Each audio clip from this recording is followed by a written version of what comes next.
Students let us continue our next topic. जैसा कि हमने पिछले टॉपिक में किया था कि हमारा जो क्या था सिविल डिसओबीडियंस मूवमेंट था, वो लोगों ने उसका मतलब कैसे निकाला था, जो पार्टिसिपेंट्स ने कैसे समझा था।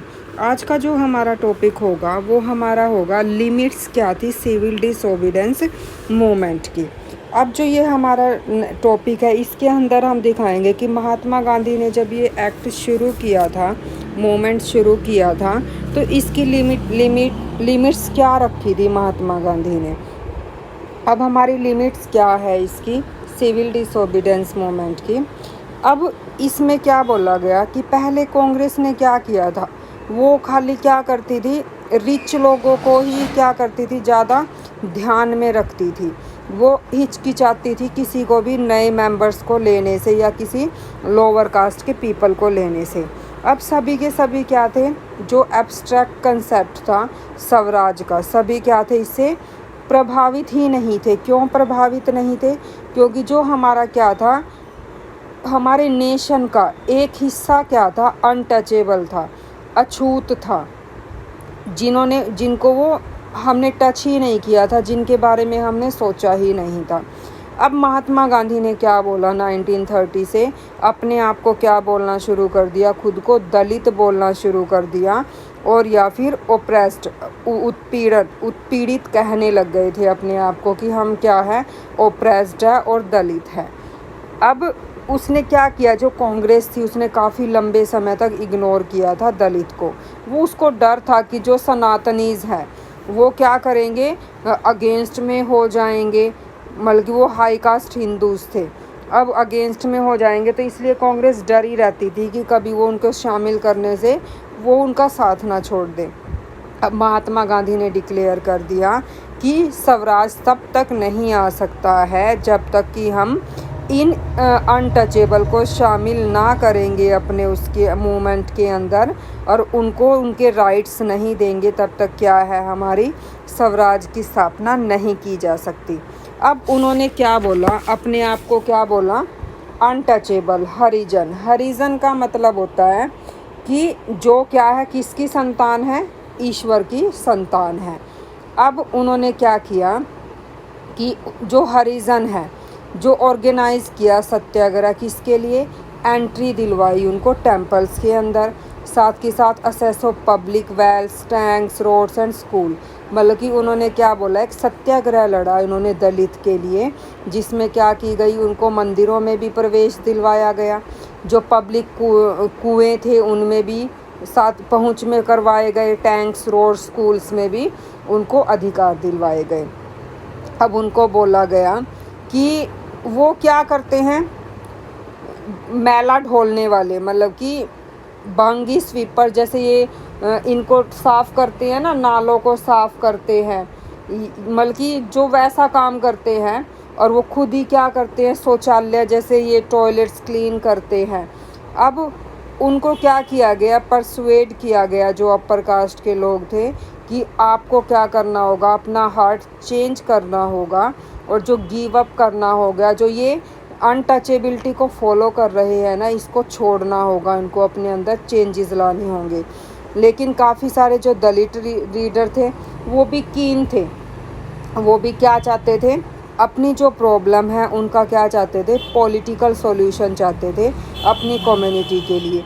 इसलिए उन्होंने भी ऑर्गेनाइजेशन बनाना शुरू कर दिया था अपने लिए, अपनी डिमांड रखना शुरू कर दी थी कि उनको रिजर्व्ड सीट चाहिए एजुकेशनल इंस्टीट्यूशंस के अंदर, साथ ही साथ उनको सेपरेट इलेक्टोरेट भी, मतलब कि इलेक्शन में खड़ी हो सके, उनका अलग से इलेक्टोरेट सिस्टम होना चाहिए, और साथ के साथ वो अपने मेंबर्स को, जो दलित है और दलितों में से अपने मेंबर को भी चूज़ कर सके, और जो उनको पॉलिटिकल एम्पावरमेंट भी दी जाए, ताकि उनका क्या विश्वास था कि अगर उनको पॉलिटिकल एम्पावरमेंट दी जाएगी, जो उनकी सोशल डिसेबिलिटीज़ है, वो उसकी प्रॉब्लम को क्या किया जा सकता है, दूर किया जा सकता है।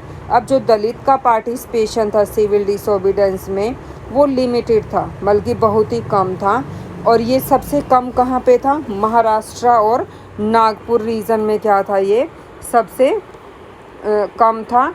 क्योंकि वहाँ पे जो ऑर्गेनाइजेशंस बना रखी थी दलितों ने वो काफ़ी क्या थी, स्ट्रॉन्ग थी। अब जो बी आर अम्बेडकर था जिसने ऑर्गेनाइज की थी दलित के लिए डिप्रेस्ड क्लासेस एसोसिएशन, ये भी इम्पोर्टेंट है। बी आर अम्बेडकर ने 1930 में दलित के लिए कौन सी एसोसिएशन बनाई थी, डिप्रेस्ड क्लासेस एसोसिएशन बनाई थी। अब वो क्या थे, जो वो उन्होंने महात्मा गांधी के साथ क्लैश भी किया था। जो सेकंड राउंड टेबल थी हमारी ख़त्म हुई थी बीच में ही, जिससे गांधी जी निराश होकर लौटे थे, वो उसकी वजह क्या थी कि जो बी आर अम्बेडकर ने उन्होंने क्या की थी, अपनी अलग से इलेक्टोरेट्स के लिए डिमांड की थी और महात्मा गांधी उनको एक करना चाहते थे, इसलिए क्या थी, सेकंड राउंड टेबल बीच में ही टूट गई थी। अब क्योंकि ब्रिटिश गवर्नमेंट ने क्या किया था, अम्बेडकर की डिमांड को मान लिया था और गांधी जी की डिमांड को उसने माना नहीं था, क्योंकि उन्होंने चाल चली थी कि जब एक ही देश के लोग अलग अलग ग्रुप के लोग हैं और वो आपस में ही भिड़ रहे हैं तो उनको तो काम करने की ज़रूरत ही नहीं है। तो इसलिए उन्होंने चाल चली, अम्बेडकर की डिमांड को मान लिया था। तो इसी वजह से गांधी जी क्या थे, अनशन पर चले गए थे। फास्ट अनटू डेथ होता है अनशन पर चले जाना, आमरण अनशन भी कि बिना कुछ खाए पिए क्या करेंगे, वो अनशन करेंगे।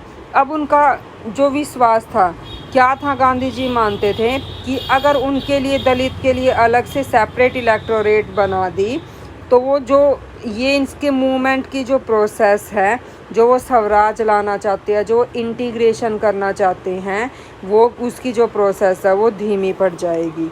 अब अम्बेडकर ने क्या किया, अल्टीमेटली क्या कर लिया, अम्बेडकर ने एक्सेप्ट कर लिया गांधी जी के बारे में, गांधी जी की राय मान ली उसने। और इसीलिए उनका रिज़ल्ट क्या आया, जब गांधी जी की राय मानी तो मानने की वजह से क्या हुआ, पूना पैक्ट हुआ 1932 में और इसके ऊपर महात्मा गांधी ने क्या किए, अपने साइन कर दिए। अब जो ये पूना पैक्ट क्या था, ये क्या था, ये डिप्रेस्ड क्लासेस के लिए क्या था, रिजर्व्ड सीट प्रोवाइड करना था शेड्यूल कास्ट के लिए प्रोविंशियल में और सेंट्रल लेजिस्लेटिव काउंसिल के अंदर उनको सीट दे दी गई। और साथ के साथ उनके लिए क्या किया गया, जो जनरल इलेक्टोरेट होते हैं उसी तरह से क्या होंगे, इनके भी इलेक्शन होंगे। इसको इसलिए क्या बोला था, दलित मूवमेंट बोला था। लेकिन जो कांग्रेस के कुछ लीडर्स थे इसको क्या मान रहे थे, शंका की दृष्टि से देख रहे थे, मतलब कि वो इसको एप्रीहेंसिव मान रहे थे इस मूवमेंट को। अब जो भारत के कुछ क्या थे, इसमें क्या किया था, सम मुस्लिम पॉलिटिकल ऑर्गेनाइजेशन थी इंडिया में, उन्होंने भी क्या किया था, इसमें अपना ज़्यादा उत्साह नहीं दिखाया था सिविल डिसोबीडेंस मूवमेंट में। अब उन्होंने क्या किया, उन्होंने मना कर दिया था कि जो नॉन कोऑपरेशन खिलाफत मूवमेंट हुआ था तो उसके बाद उन्होंने क्या बोला कि जो मुस्लिम में ने भी क्या डिमांड की थी कि वो अलग से क्या करेंगे, अपने लिए एक मुस्लिम एलिनिएशन बनाएंगे, एसोसिएशन बनाएंगे। तो वो कांग्रेस से अपने आप को कटा हुआ महसूस करते थे। अब मिड 1920 में क्या हुआ, जो कांग्रेस क्या हुई थी, विजिबली क्या दिखाई देने लग गई थी, हिंदू रिलीजियस नेशनलिस्ट ग्रुप, मतलब कि हिंदू महासभा दिखाई गई, जिसमें क्या थे, जो हिंदू धार्मिक राष्ट्रवादी थे संगठन क्या थे, वो काफ़ी करीब थे हिंदू और मुस्लिमों के। अब जैसे जैसे क्या हुआ, ये रिलेशन हिंदू और मुस्लिम के बीच खराब होते गए थे ना, जो कम्युनिटी ने क्या ऑर्गेनाइज करना शुरू कर दिया था, रिलीजियस प्रोसेशन करना शुरू कर दिया था। और साथ के साथ वो भड़क भी गए थे, जुलूस भी निकालने शुरू कर दिए थे, वो भड़काना शुरू कर दिया था, मतलब कि हिंदू और मुस्लिम के जो दंगे थे, सांप्रदायिक जो टकराव थे, वो भड़काना शुरू कर दिया था। जो रायट्स थी, जो अफवाहें थी, वो भी दंगे थे, काफ़ी फैल गए थे। जो सारे के सारे जो दंगे थे, इनकी वजह से क्या हो गया था, दोनों कम्युनिटीज़ के बीच में जो फासला वो बढ़ता चला गया था। बल्कि ये 1920s के बारे में बात कर रहे हैं, जिन्होंने पार्टिसिपेट नहीं किया था सिविल डिसोबीडेंस में, उसका रीज़न है क्यों नहीं किया था। अब जो कांग्रेस ने क्या किया और मुस्लिम लीग ने काफ़ी सारे एफर्ट डाले कि वो अपने आप को रीनेगोशिएट कर ले, एक अलायंस बना ले, बल्कि गठबंधन कर ले। लेकिन 1927 को भी उनको ऐसे लगा कि अब क्या हो जाएगी, यूनिटी आ जाएगी। लेकिन उनका इम्पोर्टेंट डिफरेंस क्या था कि उनके अंदर क्या था, फ्यूचर जो असेंबली थी, जो असेंबली होंगी उसमें रिप्रेजेंटेशन का क्वेश्चन उठता था कि मुस्लिमों के लिए भी उसमें सीट दी जाएगी या फिर नहीं दी जाएगी। अब इसमें क्या था, जो मुस्लिम था, मुस्लिम लीग का जो नेता था वो कौन था, मोहम्मद अली जिन्ना। मोहम्मद अली जिन्ना क्या क्या मानना था कि अगर जो ये कांग्रेस है, मुसलमानों को क्या हो जाती है कि सेपरेट इलेक्टोरेट में उनको अलग से क्या की जाए, रिजर्व्ड सीट देने के लिए क्या हो जाती है, एश्योर्ड हो जाती है सेंट्रल असेंबली के अंदर। और साथ ही साथ उनका जो रिप्रेजेंटेशन का प्रोपोर्शन होगा पॉपुलेशन का, मुस्लिम डोमिनेटेड प्रोविंसेस में बंगाल में और पंजाब में होगा। अगर वो तैयार हो जाती है तो वो क्या करेंगे, इस मूवमेंट में शामिल हो सकते हैं। साथ ही साथ उन्होंने क्या बोला, जो नेगोशिएशंस थे वो ओवर द जो नेगोशिएशन, बल्कि जो किसका मुद्दा चल रहा था, रिप्रेजेंटेशन का, कि रिप्रेजेंटेशन है वो बाद में कंटिन्यू रहेगा या फिर नहीं रहेगा।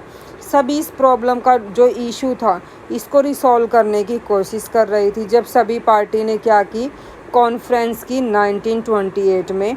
अब इसमें जो कॉन्फ्रेंस में डिसअपीयर्ड व्हेन, जब MR जो जायकर था ऑफ द हिंदू महासभा का क्या था, वो स्ट्रॉन्ग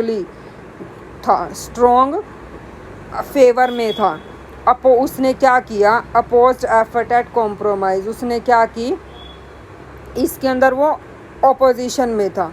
मतलब कि क्या दिखाई दिया कि उसने इस मुद्दे को जो समाधान हो सकता था ना, उसकी सारी जितनी भी पॉसिबिलिटीज़ थी इसने क्या कर दी, सारी की सारी ख़त्म कर दी।